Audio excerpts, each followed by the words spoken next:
San Pablo Radio presenta la reflexión dominical a cargo del Padre Aderico Dolzani, de la Sociedad de San Pablo. Lucas, al narrar el episodio de la transfiguración o metamorfosis de Jesús, como dice el original griego, la sitúa 8 días después. ¿Qué pasó 8 días antes? Jesús había presentado su propuesta del hombre feliz, o lo que nosotros llamamos las bienaventuranzas. Esa propuesta provocó una enorme impresión en sus discípulos, como todavía la tienen nosotros cuando la leemos con atención y la aplicamos a nuestra vida. Es palabra divina que nos cambia interiormente. También podemos pensar hoy que cada 8 días nos reunimos en la Eucaristía. ¿Nos recordamos todavía de las palabras de hace 8 días? Si nada resuena en nuestra alma, significa que estamos sintonizados con el mundo y no con Jesús. La transfiguración o metamorfosis de Jesús la contemplaron sus 3 discípulos, Pedro, Santiago y Juan, pero ellos también cambiaron y tuvieron su propia metamorfosis o transformación a la que estamos llamados todos los cristianos. En el original griego se utiliza solo la palabra metamorfosis, fenómeno que conocemos en la biología. Parece un gusano, pero en realidad será una maravillosa mariposa.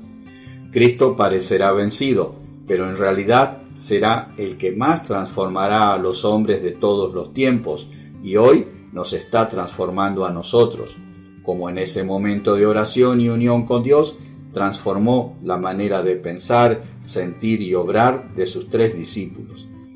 Esta es una experiencia indispensable en el camino de toda persona que quiere seguir a Jesús. Necesariamente se transformará. El texto dice que Jesús subió a la montaña para orar y que tomó o invitó a sus 3 discípulos, Pedro, Santiago y Juan. Mientras oraba, que no es recitar oraciones sino estar en sintonía y en unión con Dios, su rostro cambió de aspecto. Cuando una persona está en paz y feliz, su rostro cambia, está radiante. Un hijo que después de mucho tiempo puede volver a ver a su madre, o la persona que ama se transfigura, sus ojos se vuelven luminosos. El texto del Evangelio, al utilizar muchas imágenes bíblicas, nos hace pensar más en una enseñanza de la oración con su experiencia espiritual a sus discípulos que a un hecho de crónica para dar consuelo y fuerza a sus discípulos frente a la pasión y muerte que se perfilaba por la oposición que crecía día a día contra Jesús y sus discípulos. Los discípulos ven a 2 hombres que conversaban con Jesús, Moisés y Elías, la ley y las profetas, que siempre habían escuchado en la sinagoga y que conocían muy bien. Pero ahora en la oración adquieren todo otro significado.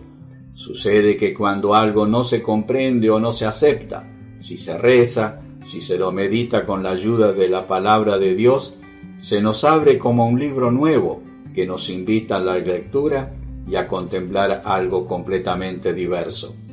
La presencia de Dios está significada en la nube, como en tantos otros pasos del Antiguo Testamento, especialmente como protección de Dios a su pueblo en el exilio y en el camino del desierto.